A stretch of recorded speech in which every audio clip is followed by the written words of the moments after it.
to the Muddy Waters podcast. I'm your host, Chuck Ellis.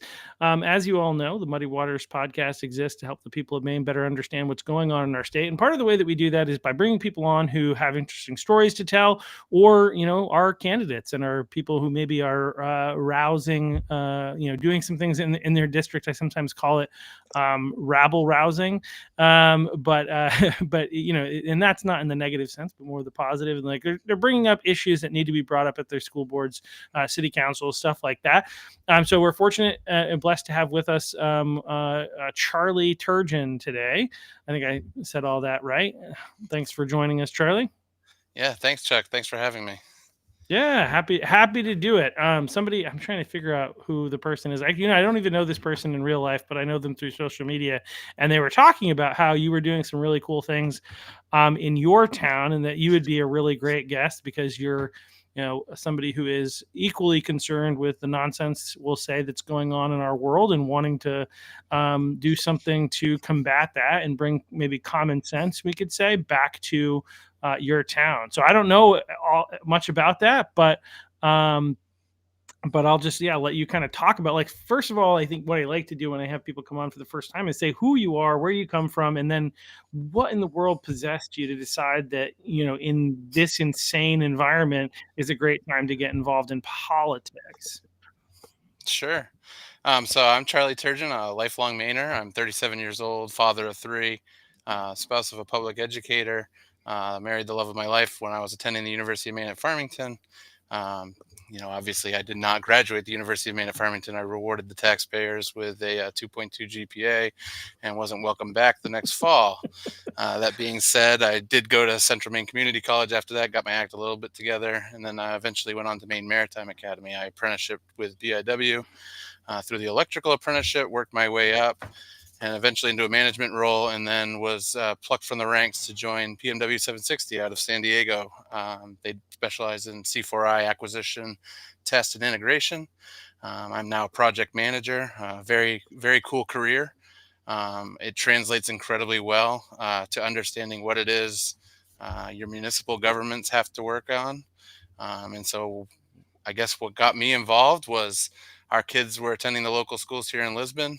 I had always seen my property taxes increase, somewhat steadily over the years, and I assumed that public education in my town was exactly what I had experienced in Durham and Brunswick. And so I volunteered in my daughter's kindergarten classroom and found out that that was not the case, Hmm. not even close, actually. The classroom sizes were on the rise. The teachers were not giving the resources they necessarily needed. And so I started kind of digging around, and I said, well, where can I help? So beyond volunteering, where can I help? And the local finance committee had an opening. And so I started looking at more and more of that. And I quickly realized that Lisbon was headed for a financial cliff. Um, it obviously happened well quicker than I had originally predicted. We ended up this year with it. There was originally a 45% tax increase that was going to be levied on the residents. We ended up 45%.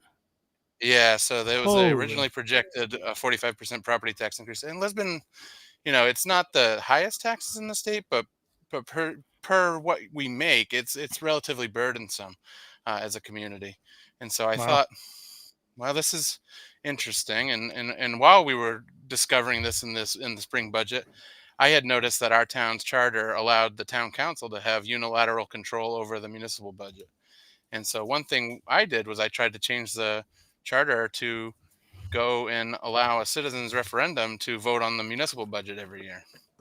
And so we got about 988 signatures certified and actually got that pushed to the town council where they had to decide whether it was a charter amendment or a charter revision. And ultimately they decided it was a charter revision, which would mean that a charter commission would have to be formed. And so now in November 4th, the residents of Lisbon get to decide, do we want to go back to the table and completely revise our governing document? And so I think that Lisbon is somewhat emblematic of a lot of municipalities in Maine that have probably had structural deficits for a couple decades and were somewhat propped up during the pandemic with the ARPA funds, the ARPA funds, and all this money that was kind of like a one-time revenue. And Lisbon, unfortunately, they kind of built raises and department budgets on recurring revenue, and they did not have that recurring revenue guaranteed, and so the financial cliff ultimately happened sooner than later. Wow, that's wild. So, because like, so I think Westbrook. I'm not. I may be wrong about this, but I thought I saw some sort of report because I live in Westbrook, and Westbrook in 2024, yeah, the taxes rose. I believe we were like one of the highest tax increases in the country, like in individual cities, and I think we're in the 20% range. So the idea of No doubt. potentially being at 45% in a single year is just absolutely wild. And it is, and and the tax bills did come out just last month, and we were right around 27%. And Wow. obviously, you don't have to be a mathematician. I mean, I'm not. I do okay as a project manager, and I am going for my CPA, but that's not sustainable. It's just not. It's No. the definition of not sustainable. Yeah. It's not even close to sustainable. And so that my taxes at my quarter acre that I have in Lisbon Falls, it's a quarter acre on a 100-plus-year-old house, have gone up 81% in 10 years. Yeah. And so for me, it's like I think government has to be a positive experience ultimately. There are certain things that we need government for. I don't believe in private police. I don't believe in private justices weighing in on property rights. Those are legitimate functions of government that we need to preserve and do well. The problem is when towns were growing, they were growing incrementally over the years, 50, 60 years ago, they grew and they had surpluses. And when they had these surpluses, it's because their infrastructure was brand new. And so they added all these departments. One of my favorite targets is Parks and Rec. I don't mean to pick on them so much, but they're usually a government department that I don't think is necessarily best as a government department. And so, you see these departments got added over the years, and then what goes is your infrastructure investments go over the years. And so Maine has, very old infrastructure. Yeah. We're an East Coast state, number one, but Lisbon's especially. Our water system is old, our sewer system is old, our roads aren't maintained very well. And so when you look at our budget and you go, okay, well, there's a 27% tax increase, maybe there's some road work in there. There was $0 for the paving budget this year.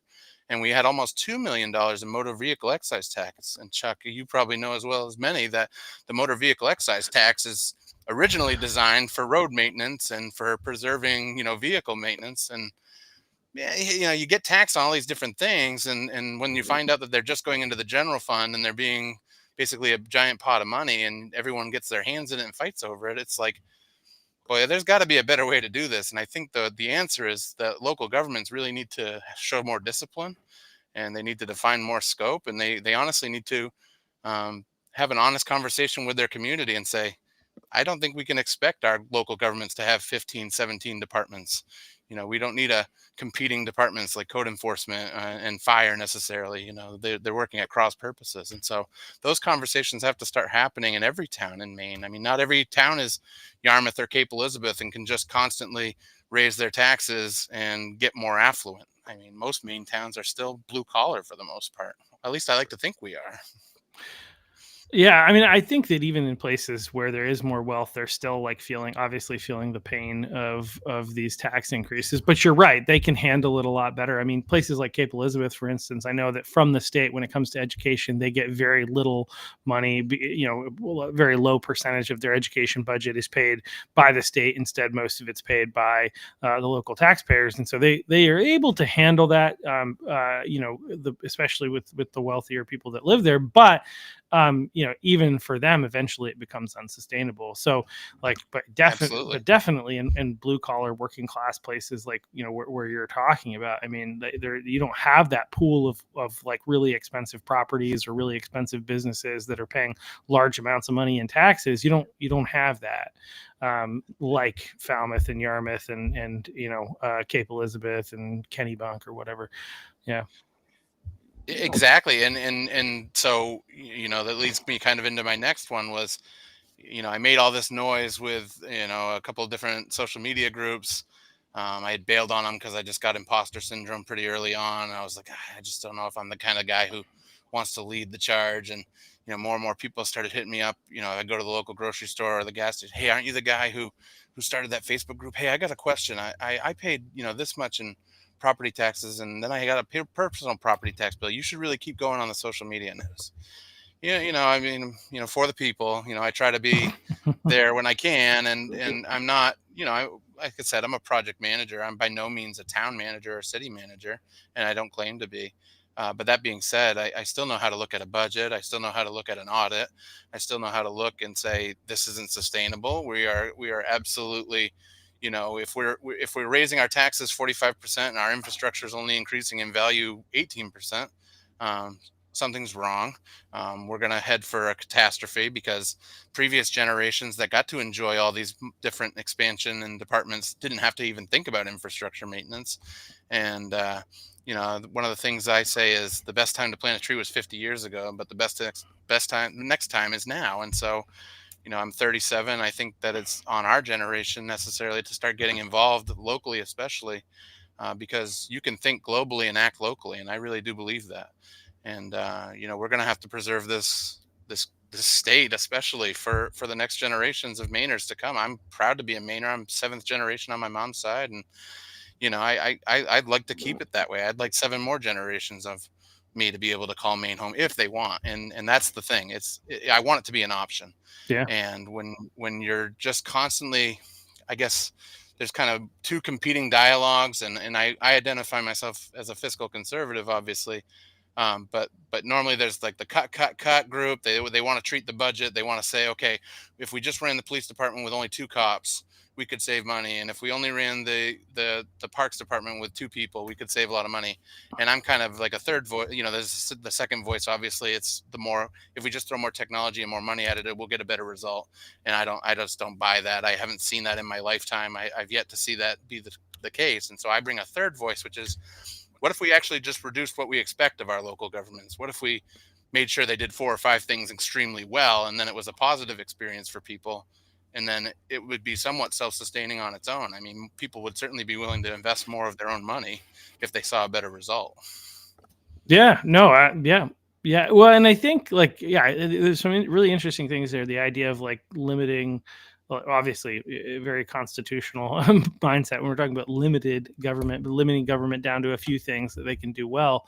But I think also not relying on, we shouldn't be in a place where we're relying on the government for much. There are certain, again, you kind of talk about infrastructure related things where I don't want private roads. I mean, if somebody has their own property and they want to have a private road, fine. But I think having roads maintained by the government is a good thing, but they shouldn't have so much. They shouldn't be doing as much as they're doing, I think, to your point. And they're not doing a good job of it. So it's obvious that they shouldn't be. But the other thing that you kind of, I want to kind of highlight, part of the reason this podcast exists is because the mainstream media and really everything in our society, when it comes to politics, is like, look at the White House. Look at the White House. Right now, it's Trump, Trump, Trump, Trump, Trump. You either love him or you hate him. And it's all about what's going on in Washington and not about what's going on in your backyard, right? Which is the place where you actually have the most ability to have impact on your life. And I guarantee you, well, I shouldn't say I guarantee you, Biden did a lot of damage when he was in office, but I don't know that Trump is going to cause your taxes, or Biden even is going to cause your taxes to go up by 47%. That's just an asinine amount of money. It's absolutely wild. And I remember, you talk about towns not planning. So I used to live in Wilton. And Wilton knew, because I actually went to the University of Maine at Farmington as well, and then I stayed in the area. When I lived in Wilton, my wife's a Mount Blue Cougar. Oh, okay. My wife's a Mount Blue Cougar, so nice. She's a Farmington girl. Nice. So, well, I wasn't originally. I was originally Athens, Maine, and then I went to Madison High School, and then went to the University of Maine at Farmington. Lived in the area for 14 years, and you know the area. Regardless, I sure do. And so, what in Wilton in particular, a couple of years ago, you talk about infrastructure. They went through this thing where they decided that they needed to triple. Was it double? Was it a 60? I think it was a 60% increase overnight in my water and sewer bill. And then they also, on top of that, taxed everybody more to be able to pay for infrastructure upgrades. I don't know what the increase was, but probably it was a pretty high percent increase, and that was particularly problematic because they did it across the board. which means Right. if you didn't have public water and sewer, you were still, your taxes still went up in order to pay for the infrastructure upgrades that they knew for years and years and years and years that this was coming. And you know what they didn't do? They didn't say, "Hey, we know this is coming. Well, let's start setting some money aside. Let's be fiscally responsible and build that money up so that we can afford it." Instead, it's like, no, we're just going to wait, and then we're just going to jack up the cost of everything for everyone. You really hit the nail on the head that a lot of people probably feel in their town, and they really don't necessarily know where that feeling is coming from. So to your point, a lot of times we just blame, and certainly I'm guilty of it at times because I work as a federal contractor. But we blame the federal politics that are going on, and the reality is, like you said, uh, people run for local office to get stuff done, or quote unquote get stuff done, and what they do is they get in there and they try to hold the line on property taxes or rate increases for water. And if you do that long enough, like Wilton or Jay or Livermore Falls or Lisbon or any of your former industrial towns along the Androscoggin River, the Penobscot River, Kennebec River, um, you do that long enough and you let your infrastructure go, well, it comes back tenfold, because now not only have you not done incremental maintenance, you have to replace entire sections, and now you are, that is by far the most expensive way to do government. And so I think if you look at a town that is kind of growing in southern Maine, you look at a town like, I grew up in Durham. I think it was 1,000 residents when my parents moved there in 1999. It's close to 6,000 now. They don't have a water department. They don't have sewer. They don't have parks and recreation. They don't have all these things because they're finding out now in 2025 that if they just did schools and roads and elections and administration finance correctly, they're pretty close to their threshold of what their taxpayers are willing to tolerate. And so when you have these towns like Lisbon or Westbrook or Sanford is another one, Lewiston's another one, your former mill towns and your former industrial centers that had all these departments back when they had industry and that back when they had a tax base and needed a sewer department. Now they're kind of just, we're just maintaining status quo operations, but in order to keep the tax rate, somewhat palatable to people, and we can argue about what that is, but ends up becoming political, in which it shouldn't be. It should just be business. And so now you're arguing, and the only thing that ever goes is infrastructure, right? Nobody shows up with matching colored T-shirts to protest the road not getting paved next year. Nobody's going to say, it's okay if the Borough Road falls in. I don't drive on that. It's okay if the culvert on Edgecombe Road fails. I don't drive on that. And so ultimately, the one thing in our towns that isn't political, which is infrastructure, ends up becoming a political sacrificial lamb, while we try to maintain the status quo that really was never sustainable from the get-go. Yeah, yeah, no, I mean, it's absolutely wild what's going on in our towns as well. And again, we're so focused on national, we don't pay attention to what we have the most impact on, which is local. And I'll be honest, I don't know a lot of what's going on in my local school board or city council. I do know some stuff. I try to pay attention here and there where I get an opportunity, but partly it's also that I'm in a liberal district and I know that there's nothing that I'm going to be able to do about it. And so my goal is, how can I strategize and build to be able to maybe get some people elected? And that's one of the things that I work on. Might have been out working on that today. But the reality is we need to get we have, in some of our towns it's negligence. It's like, again, the status quo. It's we always used to have this, so we need to keep having this.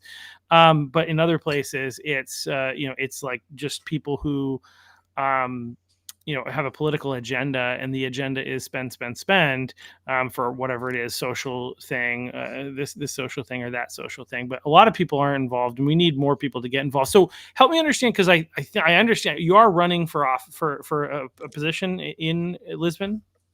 Yes, I'm running for a 3-year seat on the town council. There's Okay. currently three openings, and there are 5 candidates. We actually just had a meet the candidates night at Tuesday at the local elementary school.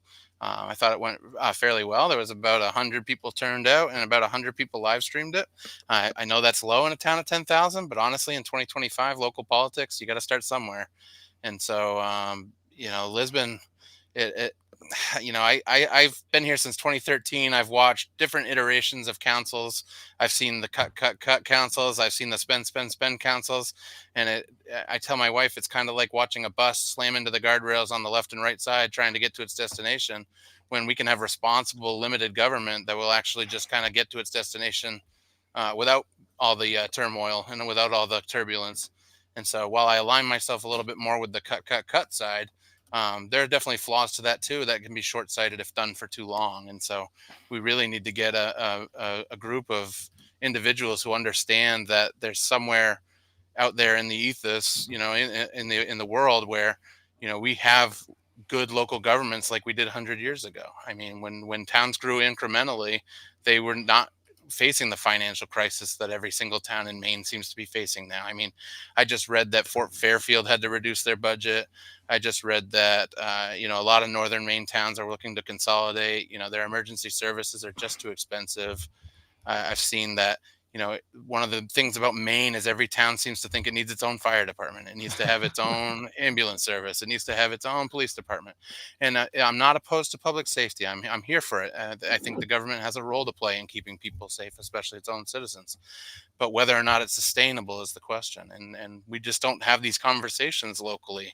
And so I kind of was, the annoying guy that I think the current town council had hoped would go away.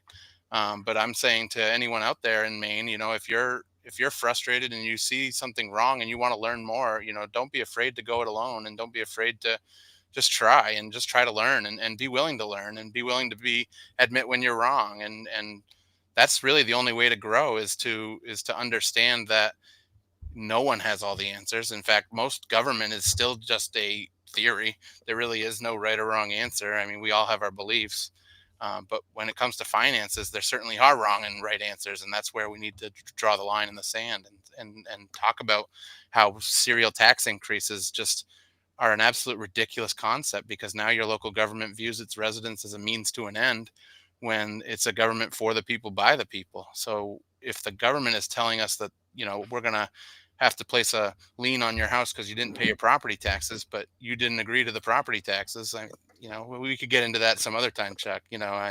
That's a whole nother tinfoil hat of mine. So, Well, I but I mean, do believe that should you can't do that. You just can't do serial tax increases, and you see it across Maine right now. Yeah, well, and I mean, so part of this is like so there's there's a couple things that you kind of highlighted, and I think that are part of it, and then there's another element that's related to, a lot of it's related to the pandemic, indirectly or directly, right? So one, you highlighted that in the pandemic there was all this free money, right? "Quote unquote free." Nothing is free, right? And this free money will impact the other thing that I'm going to say later.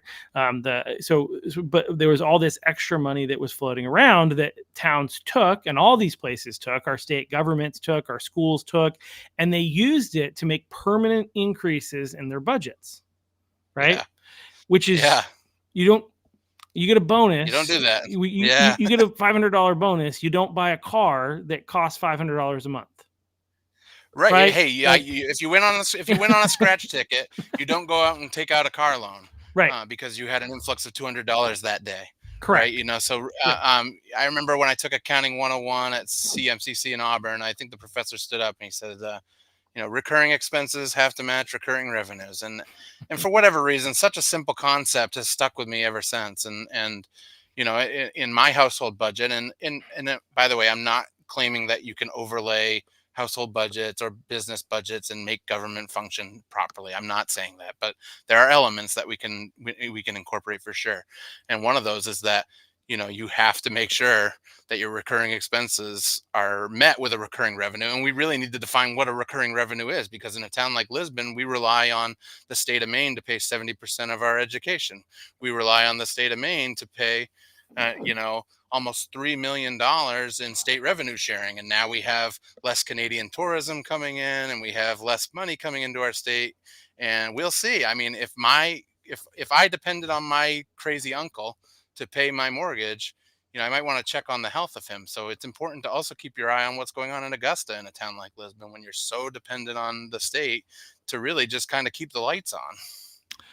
Yeah, I mean that's a really important point, and you end up being beholden to Augusta as well because you have to make sure that you stay in curry favor with the people in Augusta. If so much of your revenue is dependent on that, so much of the stuff that you spend, I mean that's a dangerous place to be in, right?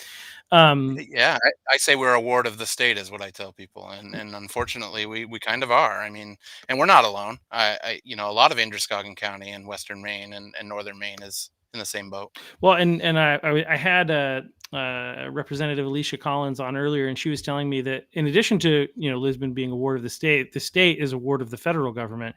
She Yeah, said that like for every $1 that we send out, we get $5 back in federal dollars. Like absolutely. these are problems. We should be self-sustaining. We shouldn't need funding from outside of like if we're spending money, we should be able to afford that spending if that makes sense. Now, if the state government should be taxing us less, that's a whole separate issue, and more of that taxation should be coming from like this idea of revenue sharing. That says to me the state's taxing too much, and their taxes should reduce. What they're doing should reduce, and if the town needs to pay for things, then we should be paying those taxes to the town. This is kind of like anybody who's paid attention to Brexit, not Blexit, but Brexit, right? This is what it was. Basically, a bunch of people in the UK were paying taxes to the EU, and then they had to follow all these rules that the EU imposed in order for them to be able to get some of their money back from the EU. It's like, huh? What's happening again? No, no, no, no, no, no, no, no. It's Right? exactly This it. is what's It's happening here. exactly it. And so we need the federal government and the state governments to tax less, but we also need to have an economic situation. This is a state level issue, but we need to have an economic environment where people want to invest, where business can grow, so that we can generate enough of our own tax revenue here to cover the core basic things that we need to do. And the government needs to get out of the way in part to make that happen. Right now, we're overtaxing, let alone the towns. But I do want to get back to that. But at a state level, we're taxing at such a level, and we have all these fees and all these like these red tape, and not even fees in some cases. It's just like, oh, you have to get this survey, and you have to do this, and you have to do this in order to be able to do something that ultimately would generate a lot of opportunity for business here in the state of Maine. We're like against that for some reason. But one of the other factors I want to get back to, like what's impacting, and a big part of the reason for the increase um, in costs at the local level is inflation, which is a direct result of that free money, right? So the government printed a crap ton of money. People were like, I even like people that I know and I respect, they're smart people. They were just really excited to get their check from the government. And I was like, you do understand that's going to cost you 4 times what you get. And that is a made up number, but the reality is like we're at a deficit of $37 trillion, unfunded liabilities of close to, there's a place you can go to, debtclock.com or whatever, national debt clock, whatever it is. But and you can see this stuff, but it's in excess of 100 trillion, but I think it's in excess of 200 trillion in unfunded liabilities. That's money that we know that we're going to have to pay in the future that we don't have a plan to pay, on top of the fact that we're Right. 37 trillion in debt, and we're going 2.3 trillion further into debt every single year as a country. Right? Not only is that Absolutely. frightening, and now how are we going to, we just have to keep increasing the deficit. That's what we have to keep doing. That's a huge problem. But also, as that happens, that's because we've through a variety of means, we've created money that didn't exist. And we've printed money, we've created money to borrow, and then we've also printed money. So there's all these infusing more money into the system, which causes this thing called inflation, which is a big part of the factor that's cost everything to go up in price. I mean, I don't know, just floored anytime everybody will probably agree with you. You go to the grocery store and you're like, oh my gosh, I used to be able to get this for literally half the price that I'm paying today before the pandemic. Like some of the like, Well, yeah, no, absolutely. What we're seeing now is kind of the cost of being the world superpower for the last 70 years. And so, you have to be able to print money to be the world superpower. And so, it's a bunch of things, right, Chuck? so It's much. just like town. It's just like towns and state level government. A lot of times, to your point, we have this sort of mentality where local government is just for amateurs. It's the state government's little buddy, and then the state government is the little buddy of the federal government. And I actually like to think of it as like your town government, your city government here in Maine, is your highest. opportunity to collaborate with people on a solution that will directly affect you tomorrow. And so I've seen it firsthand. A zoning ordinance getting redone. You talked about red tape. An ordinance for how we procure things or how we offer RFPs to different contractors to do the work.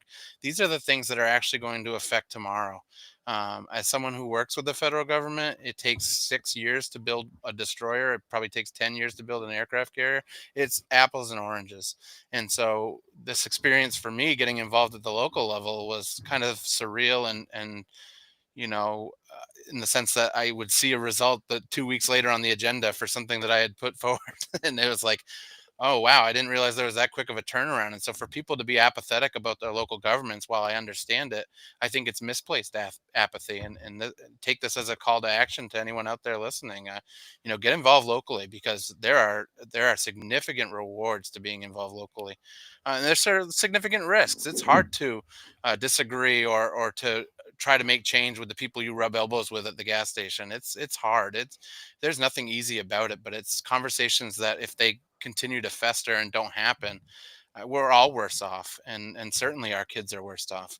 You talked about the national debt. Well, there are unpaid liabilities at your town level. I guarantee it. There are pensions and unfunded insurances for employees, and there are unfunded road projects that just have no way of being paid for. Like your town has no way to pay for. There's almost zero long range planning when you're in a situation where every year you're just trying to survive on the budget that you have, because that's not really budgeting. That's just survival. And that's kind of what I saw for the last 6 months in Lisbon, regrettably, was essentially a council trying to fix the effect versus the cause. And I think that in your local town, your budget is largely at the effect of uh, ever expanding scope.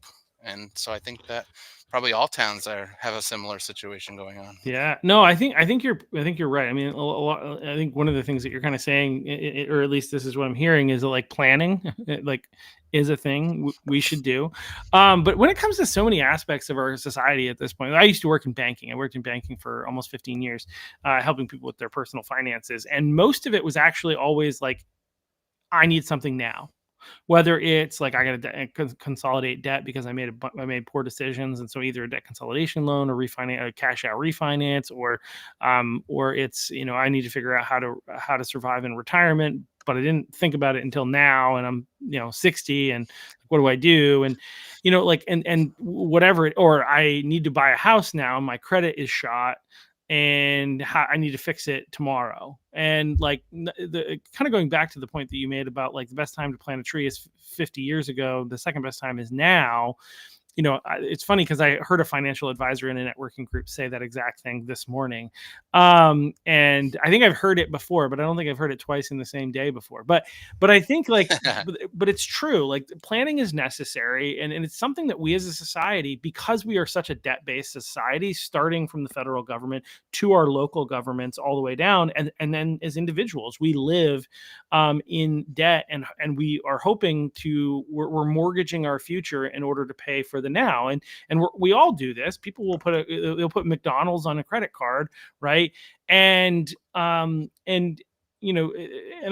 for the record, I'm not talking about the situation where somebody pays off their credit card in full every month. I'm talking about where somebody literally doesn't have the ability, they don't have a plan to pay for this, and they're going to buy their lunch on a credit card or the dinner on a credit card. And instead of, and again, that idea is exactly what our state, our federal, and our local governments are doing as they have all these unfunded liabilities, as you talk about. They're not planning for the future, and part of it is you've kind of alluded to. So I think part of the solution seems to be to kind of address this, but is there are positions that exist in the government that we don't need.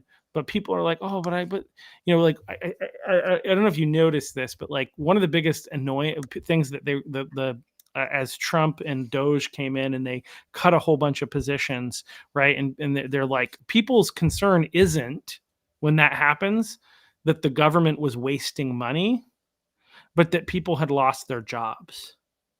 Yeah. Yeah. And so, I whenever I say scope creep, it kind of gives Doge vibes. And I'm not anti Doge, and I'm not pro Doge. Sure. I'll just come right out and say it. I'm pretty much in the middle of that. And what I think actually the best way to do it is to allow the private enterprises and the nonprofits to come to the rescue. So you take, I'm going to pick them. I'm going to pick on them. I'm going to pick on recreation, right? So you put recreation under the umbrella of your town government, like Lisbon. Now that recreation program and its mission lives in an artificial boundary, which is the town lines that were drawn in 1700. And that might not even be the best way to do it. Not only that, now you have a procurement process that has to follow the government red tape. So in order to get new soccer balls, you have to go to the lowest bidder, or you have to make sure that a certain amount of bids were done and a certain amount of people signed off on it. And it's something as basic as, you know, could a nonprofit provide the same quality, if not better, and innovate better and still provide the outcome and then not need to be funded with property taxes? And I think the answer is maybe. Yeah. It's at a minimum, maybe. And so, one of the other ones that I get on is fire departments. And so people talk about, like, okay, well, we need, we've codified these minimum staffing levels. Like, you need 4 firefighters to roll an engine out of the station. And so you're essentially staffing your Macy's in April for Black Friday, right? You're planning for the worst case scenario where you need to roll out and put a fire out 24 hours a day, 7 days a week. And if that were actually the case, if the response times were actually the reason that we need that, then during the early days of the pandemic, when there was no commuting and there was basically no one on the roads, a lot of fire stations around the state and country, they would have gone dark. But they didn't. And so their whole existence is to be there and to make response times.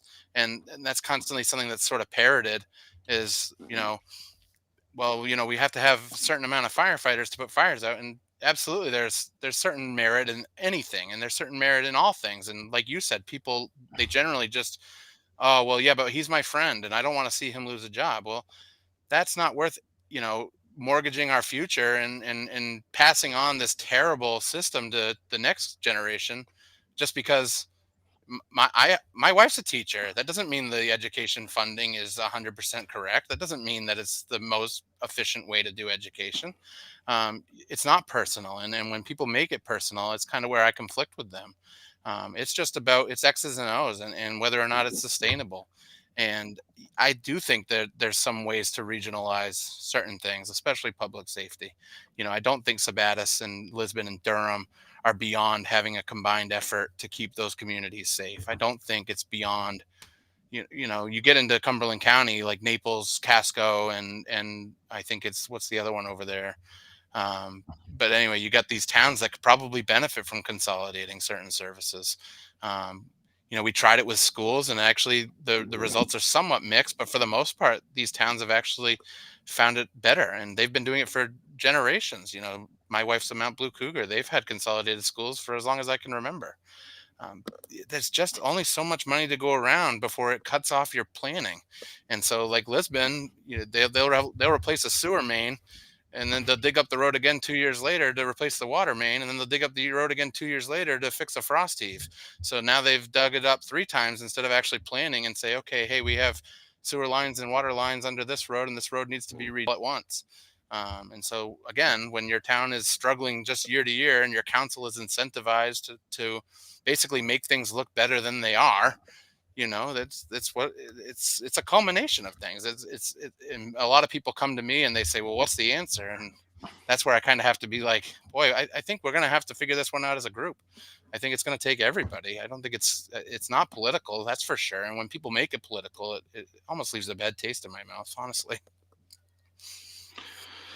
Yeah, no, it's definitely complicated. And I think the idea of a collective solution, but I think a solution that requires them to actually make to look at like what is actually practical. We have to be pragmatic when it comes to this type of stuff, because I think the problem, I kind of want to go back to where the problem stems from, is cognitive dissonance. Yeah. Right. It's this idea that we are living in in we're suspending reality when we address these things. They're like, I think, talk about Parks and Rec. Like, obviously, it's a great TV show. And Ron Swanson is the greatest character. Just in case you're wondering, although Andy and April are pretty awesome too. Yeah. but like the reality is, does every government need to have their own Parks and Rec department? And like you said, or could it be something that's handled by the by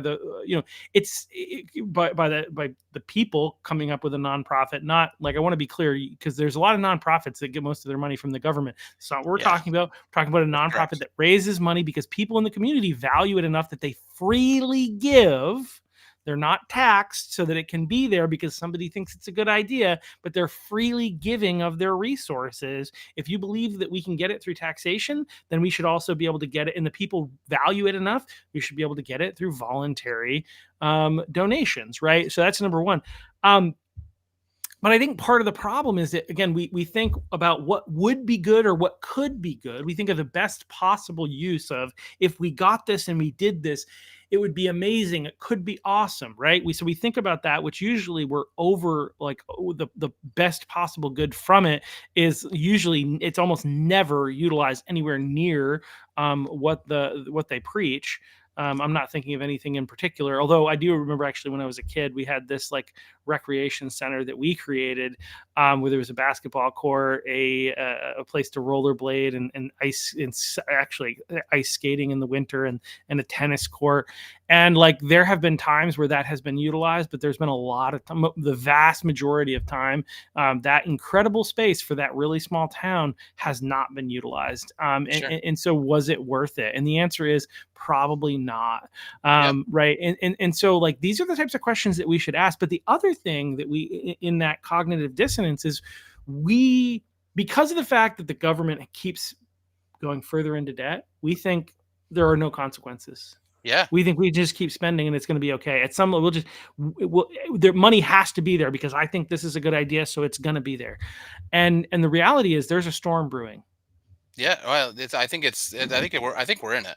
And so, Yeah. that's part of me too, and why I got involved was, I wanted to get involved so that I I wanted to at least offer my perspective and my advice, and if people wanted to hear it, they would want to hear it. And then I'm sure there's a certain percentage of Lisbon that when they drive by and see a Turgeon Town Council sign, they want to throw up in their mouth, and I'm fine with that. I don't pretend that I'm going to be liked by everyone, and I don't pretend that I like everyone. And so, but ultimately, I'm trying to help, and when I say I'm trying to help, back to your point, we also sort of assume that once the government takes over something, it will be funded forever. And so, Right. you're seeing that at the national level, you're seeing it at the state level, you're seeing it and it's kind of what I'm talking about in my town. It's like, okay, yeah, you added the sewer department in the 70s, back when the Warumbo Mill was still contributing to it, and you had these houses that were living near the mill, and now you've had to jack the rates up so high that people are probably incentivized at this point to install a septic system. I mean, Mhm. it's ultimately, it comes down to systemic scope creep, and I say that as a project manager, and people are like, "Well, what is the scope? What is the scope?" Well, that's what the town council defines. The town council is the one who says we are going to provide full service trash pickup, parks and recreation. We are going to provide full time police coverage with a full time dispatch, full time fire department. Lisbon has all the amenities of Brunswick with the tax base of Sabatis. It's highly residential. It's highly middle income. I think the median income is around 72, but the per capita income is around 35 K a year. And so when you have all these services and amenities of the bigger towns and the bigger cities, but you're more rurally, economically, you have to sacrifice something just to maintain, and that thing has been, like I said, it's been infrastructure, and to some degree it's largely been an underinvestment in education, not politically but mathematically for the area. We're surrounded by some of the best school systems in the state. Greeley is not far in Cumberland. Yarmouth is 18 miles as the crow flies from Lisbon. Auburn just built a massive new Edward Little High School. Morse just built a massive new, and so your teachers are ultimately, compete. Your school department is competing with these massive spending districts who are trying to grow rapidly. And so I was kind of like, look, I don't think our schools need to be like Edward Little. I don't think we need a brand new high school, but I also don't think we can use the schools as an organ donor, to prop up these municipal departments that have basically been on life support, and we're given ARPA funds to basically create the illusion that we were doing better than we really were. And that's what it boils down to for me with that ARPA money was millions of dollars were funneled into the local level, and it just kind of put them on life support a little bit longer. We were having Yeah. these structural deficit conversations back in 2018. I'm sure you remember. And then they kind of went away for a while, and then they came back with a bite here in 2024, 2025. So Yeah, I'm trying to figure out when again I own property still in Wilton, and I'm trying to figure out when the increase came there. But I think it definitely was probably around that time they were dealing with some similar stuff actually. yeah, I think most of Um, Maine is dealing with it. Like I said. we're main struggles with infrastructure, and again, like one of the things I like about what you're saying is, because I think that the critics of the people on the right sometimes, and I think some of them are rightly criticized, and I don't know if you're on the right or not. I don't, but I am. Yeah, yeah, Yeah, yes, so yes, I am, but I would say that I'm center right and yeah, economically further right. But yeah, yeah, yeah. I'm a one plus one has to equal two kind of guy, and so I naturally align more with the conservatives, Rand Paul's of the world. Yeah, So sure. Yeah, yeah, absolutely. But like, but the reality is, like, a lot of times it's criticized of people on the right that they just want to cut taxes and they don't care about the consequences to that, right? And I think what I'm hearing from you is actually we need to stop wasting money over here because they're really important things that we need to do over here, which is still spending money, but it's spending money more wisely. it's Um, yeah, and and it's a return in on the long investment. and in the long run, it's going to cost less and be better for the people, right? And I think this Yeah, is the piece that people are missing sometimes. It's like when I deal with education, because I sometimes often we talk about education. I think there's this myth on the right, that if we just get in and we fix some policies, and we need to, um badly, that it will fix everything. And it's like, well, I mean, there are a lot of challenges that teachers are facing that are different than the administration, that are aside from the forced curriculum issues and gender ideology stuff, right? There's stuff that's separate from that. I think those are things. And getting back to actually, I think what's fun is the Democrats are now like, oh, we're going to go back to teaching the basics because you have an election to win in 2026, and you're doing horrifically, right? They're not going to do anything between now and the election. They're just going to talk about what they'll potentially do in the future rather than actually doing it.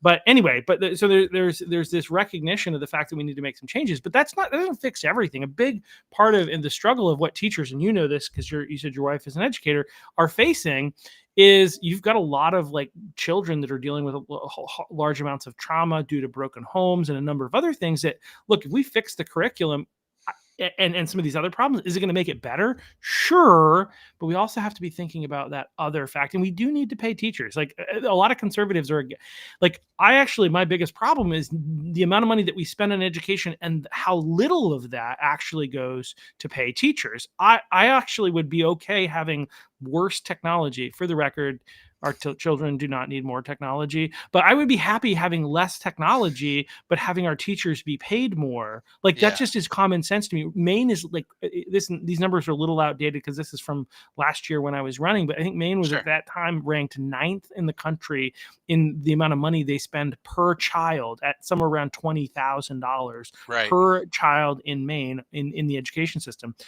but ranked at the time somewhere between 34th and 40th in education. Interestingly enough, their teacher pay was ranked 34th in the nation as well, right, despite having one of the highest per capita places to live in the sure. in the in the country. And so that's a recipe for disaster.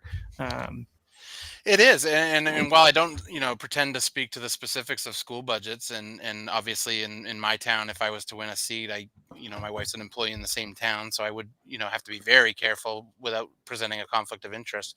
But to your point, we've kind of asked teachers to do more and more and more, as society has sort of changed, and that has to come to an end at some point, or it has to be rewarded. And so, you get what you pay for. I believe that, when you're talking about a municipal government, if your city manager is not your smartest employee, you're doing something wrong. Well, Yeah. in schools, in towns, and in the moral fabric of a town, your town's pride largely comes from your public school system. And Hmm. like I said, I went to Brunswick High School. Go Dragons, class of '06. I was fortunate that my parents lived in Durham and we got to choose. Um, I'm a graduate of Brunswick. And then I rewarded, like I said, the taxpayers of the state of Maine on my scholarship at UMF with a 2.2 GPA and got kicked out. But I walked away with a wife who motivated me. Product of public education, Maine Maritime Academy. There is absolutely nothing. I don't think that there's no door a good, solid public education can't open. And so I think sometimes on the right, the anger is misplaced. And so, um, I think teachers are largely at the effect. I talked about that earlier about treating budgets. I think teachers are largely at the effect of all this.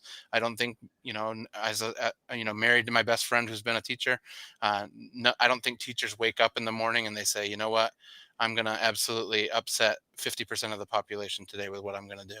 I just think that we've asked them to do more and more and more, and it's not necessarily an easy way to fund that. And then on top of that, in Maine, I think our funding of education is completely backwards. You talked earlier about how Cape Elizabeth doesn't receive any money from the state. I say rightfully so. I don't think it's fair that Lisbon gets 10 million from the state or 12 million and Yarmouth gets 8 million when Yarmouth can raise 35 million locally and Lisbon's struggling to raise 8. I think if the goal of public education is to be an equitable outcome for 90% of the population so that they can have a chance at being contributing members of society, then we have to really get serious about how we're funding that education. And it can't just be raising property taxes every year, as I've said. It can't. We're an aging state. It's weird to be talking to you right now because when I was at Safe Flight Auto Glass in Augusta the other day, everyone I was talking to was twice or three times my age. And so it's nice to talk to someone in this generation about these issues because Under the age we of we 50. are an aging state, and it's not fair to ask the senior citizens to move out of their houses and make way for people who are willing to pay higher property taxes just so that we can sort of perpetuate this illusion of a society that really wasn't sustainable from the get-go. Yeah, yeah. Well, I don't want to. I don't want to because you spend too much time on education. But because especially that's not what you're running for, and the other things. But you're right. I mean, I think we definitely have to keep in mind like the senior citizens and how this impacts them and how the decisions that we're making impact our society. The main reason, and kind of getting at, I'm kind of giving my own party or some of the people on the right. I am on the right, and I'm happy to say that. But I do think that we're not perfect, and I think one of the areas that we're not perfect in is we sometimes oversimplify the solution. Yeah, And that's kind of because I do think that some of the things that we're saying on the right we're right about, and we absolutely do need to fix, and there's serious problems, especially when it comes to education, but at every level. But I think it's much more. I think it's more complicated than some people want to believe, and I think that it's the same thing when it comes to like our municipalities, and like again, it's not as simple as like we just need to cut these things and reduce taxes as much as we possibly can. According to what I'm hearing here, that's part of what they've done, and that has not set them up well for the future, which is why we've got some of the problems that are causing the rises in taxes. And I think we need to be wise and not just I think a lot of people again are when they're in those positions, they're they're trying to make as many people happy as possible, and I think that that's not the role of government. You don't get involved in government to make people happy. You get involved in government to help make the world a better place, right? We want to create yeah, policies that are actually going to be beneficial for the people, even if the people don't necessarily understand that in the short term, or with every decision, I should say. absolutely. Yeah, that's me in a nutshell. Turgeon for town council is I think common sense would actually win the trophy. I think that government should do a few things really well. And then when I say really well, like I said earlier, if you did education, roads, public safety, and elections, and you actually did those correctly, and you actually did those to leave no doubt. I mean, that's a current hot topic in our state on the election side. If you actually did those things right, People are more inclined to believe that government is actually a productive part of what we do, and then there's not so much whiplash that we see.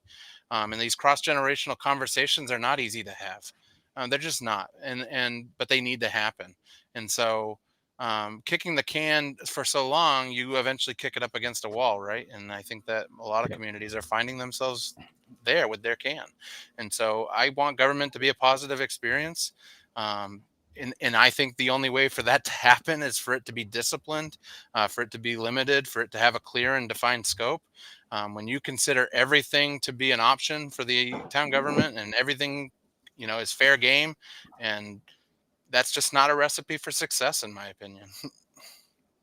Well, you don't think Icetown was a good idea? Yeah, no, I had to throw in that I little know, right? Yeah. Yeah, no, I yeah. don't see that happening in Lisbon anytime soon. We Yeah. got, if you want out of the hole, you got to put down the shovel. Yeah. So Yeah, yeah, absolutely. Yeah, we definitely, and I think Lisbon is an example of many towns. I mean, I agree. here in Westbrook, we had, it's funny just for fun, because the school budget, like they had it fail in 2023. It was voted down by the people, if I'm right about years. Oh no, sorry. 2024. Man, there's a Yeah, lot of time that's gone by. So the sure. budget failed in 2024. And no, wait, hold the phone. I'm trying to figure out what year. Yes, failed in 2024. And then the first time, and then they reworked it and it passed, right? And so this year, the school board basically was like, what do we absolutely have to add? Now they didn't. I don't know if they looked to take away things that they didn't actually necessarily need, but they did try to limit Right. it to things that they absolutely. So there were new contracts for the teachers, and so required increases, like state mandated, a couple of things, and then related to special ed and things like that. So there were some things that were required to add in that they did, but they basically limited it to that. And I don't think Yeah. they eliminated anything. They might have eliminated some unfilled positions or things like that, but nothing drastic did they take away. And so there was a modest increase, and they did such a good job with the budget in that way. Again, I feel like if it was me, I probably would have looked for some additional ways. I would have been like, oh, assistant vice principal, I think we can eliminate that title, something along those lines. But I probably would have found something, I think. But they did for Westbrook, which is more liberal, they did a much better job than I think they've done in the past, intentionally, because they didn't want to have to lose the vote and then go back, but so bad that they got criticized by the city council for not increasing the budget enough. And I'm just, Yeah, make it make sense, huh? whew. Um, So we've got problems here. We're on our third vote here on November 4th, and a lot of the frustration in Lisbon is like I said, 27% property tax increase Yeah, is just is crazy. I mean, let's call it what it is. And the school budget is unfortunately the only place that the residents of Lisbon have a direct vote. yeah, And I think a lot of municipalities find themselves in that boat too. And so, unfortunately, in Lisbon anyway, this year, I largely view that as it was an organ donor again. It came in fairly responsible, with the percentage of growth in population in our town. They were asking for a 3% over the prior year budget, and I thought, well, that's pretty realistic, honestly. If you're going to add, St. Dom's closed, so we have kids coming from over there now. You're going to add people. They keep building houses left and right because there's a housing crisis, obviously. These schools don't run on thanks. I mean, I wish they did, right. because I think everybody would line up to thank them. Yeah, But unfortunately, they require dollars and cents to operate, and so, in our town, the municipal side was so out of left field and couldn't make heads or tails of where they were, and they'd tell you it was 18%, then it was 27%. And the whole time I was like, it's not 18%.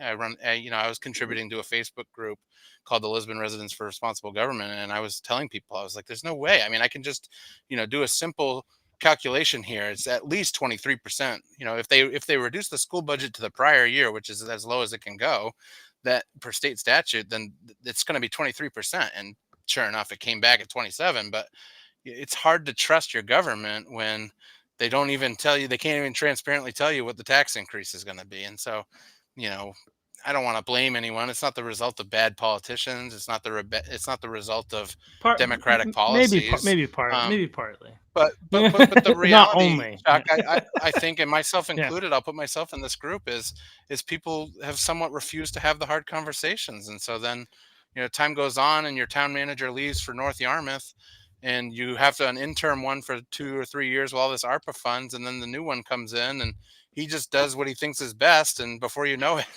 the Yeah. bills come due. And Well, I mean, yeah, there's a lot of reasons Lisbon and many towns are in the mess they're in, and it's not going to be fixed overnight. It took generations to make these webs, and so I don't believe in dissecting a frog with a hand grenade. But that being said, when I wrote the citizen initiative to change the budget process, I put a 33% reduction clause in there because I do believe that if people want to break the system, then the system is beholden to the people. And at the end of the day, I think that that's a conversation every Mainer, every American needs to remember, is that the government exists for us, by us. We enable it. We give it its power. At its core, it's we the people. And if you don't believe that, then I think Canada's still looking for people. So oh, not going to Canada, that's for sure. No, I mean, I right, think you make, and I think one of the biggest factors, right, is that like people don't pay attention. So the two things I want to kind of get at, and like I think the idea of like we're so we're in this unfortunate space where people don't pay attention, right? And then people get elected, and I think there is a failure for towns and other municipalities to effectively communicate what's going on, the costs and all this other kind of stuff. So there's a failure there, right? Like we're not we're not being transparent enough to the taxpayer, but also the taxpayer largely doesn't care enough. right, And isn't involved enough unless they start to feel pain, and then they go and they vote against the school budget, because that's the yeah, one thing that they can vote for people to be on the school board or the city council, but when those people don't do what they want them to do, they correct, vote against the school board, the school budget. And I think it is absolutely, so it's something that's unfortunate. And what my response to it would be, I think, essentially what yours was, which is basically to say that the people can essentially veto the city budget, right? Or like essentially is what it is. Like, and I think that like so like on the other side, my opponent when I ran for school state house in 22 and 24, she proposed a bill to make it so that municipalities don't have to vote on the school budget anymore. That's her solution. My solution would be no, let them keep doing that, but also let them vote on the town budget. Like, I think yeah, that would be more appropriate, right? It because yeah, like, look, if these, it's what's interesting. A couple of years ago, actually, the former mayor of Westbrook made this comment. He's like, everybody, every couple of years we have to vote on whether or not we're going to keep voting on the school budget. And he's like, we never vote the school budget down, but everybody always keeps voting that they'll be able to vote on it in the future. And it's like, yeah, I mean, people want to be able to do that if they need to. Like, right, ideally, the people who represent us would do the best possible job and would recognize all these things, and we wouldn't need to be in a situation where we have to use whatever little power that we have to hold them somewhat in check, right? But if they don't do that, it's nice to know that there is a way, but there's not when it comes to the city budget, which is a problem. And that's something that needs to be addressed. And if you people in Augusta would propose a bill that requires municipalities to not be able to raise their taxes on their people without without unless they get that approved by the people, I think that might correct. help. I mean, ideally, again, people would be paying attention to local politics, so that's a big part of the answer. They would know how their people are voting. And those people would be able to explain to them why they're doing what they're doing, and those people would be responsible. But that's not the world in which we currently live, unfortunately. Yeah, but a testament to what you're doing, Chuck, and what many others are doing is trying to constantly drag that conversation out into the city square, Yeah, and that's thanks. how it used to be. It's not exactly like a radical idea. Our country was founded largely on New Englanders who were meeting in taverns and had just had enough. And, the rest is history. And so Yeah. that's where our country began. I'm proud to be from New England and recognize that heritage. Yeah. And I think that that spirit has to endure. Whether you're a fan of the current administration or not is irrelevant to me. I mean, a road is not political. Our roads need to be fixed. Our schools need to be funded some way. I'm not saying that the current funding is the right way. I want to make sure I'm clear on that. But they still have to be funded. We still have to educate people. We still have to have people contributing to society who have learned skills, who have learned a trade, who have learned a profession. These are just not things that will just happen with osmosis. Going to play a role in the next 20 to 30 years. I think it's time that the generation who is likely, able to adapt or die, starts to take over a little bit. When you see Mitch McConnell falling every day or Nancy Pelosi, turning her back and yelling at a reporter, to me, it's kind of like, where's our generation in this leadership role? Where is our understanding of the current problems that we're being dealt with, while also not taking our eyes off of, we can't hurt our past because of bad decisions or lack of decisions, really, is what it comes down to in a town like Lisbon. It was just lack of decisions. We can't fault them for that. We can't go back. And so that's where that 50 years was the best time to plant a tree thing. So we can't hurt our seniors just to, have a warranted envy of all the things that they had. Just because they got to send their kids to subsidized daycare at Parks and Rec doesn't mean that we should necessarily send our kids to subsidized daycare at Parks and Rec. I'm sorry. It's just something has to give, and it can't be our infrastructure any longer. It's a looming crisis. I'll sound the alarm. I'll wear the colored T-shirts down at City Hall. I'm running on a platform that believes we have to invest in infrastructure before it's too late. It probably already is too late. That doesn't mean you shouldn't do it. And Right. so, I think that Maine is in for a real world of hurt. When we continue to try to have the same level of services as a Massachusetts or New Hampshire, with just apples and oranges economies. We can't pretend Yeah. to be Massachusetts. We just can't. Yeah. And we need to, that's a whole separate issue, whole separate podcast, but we need to fix Maine so that businesses want to come and invest here and bring money and pay taxes, so that maybe we can, 100%. if we can Well, increase our tax base by having more business happen here, we can afford to do more things. And so put pressure on your legislators to make Maine more business friendly. That's what I would say to and I think anybody at home. start with infrastructure. I don't Yep. know a single business that wants to go anywhere with crappy infrastructure. Well, 100%. So, Yeah. And energy. And anyway, there are other fun Yeah. ones. Yeah. That's, yeah, but yeah. absolutely. Yeah. Well, Charlie, thank you so much for what you're doing. It is a Yeah. thankless job to get involved in politics in the first place, especially at the local level. And I think the Absolutely. local level has Absolutely. the potential to be one of the most I don't know, it's where people can become the nastiest, I think, because people can be really nasty to Susan Collins, but she's in Washington and she doesn't have to see them at the grocery store. And so local politics is one of the hardest places, I think, to be involved, because you see the vitriol specifically for you, or at the same time, on the flip side, you see people who are very appreciative of what you're doing. So it's both one of the best and one of the worst. And so thank you for being sacrificial and doing this thankless thing of bringing awareness, and then also trying to do something about it, both in terms of the petition and, I think, and running for office, because it's a really difficult thing to do, and we appreciate it. Oh, no doubt. Well, thank you, Chuck. Yeah, you're welcome.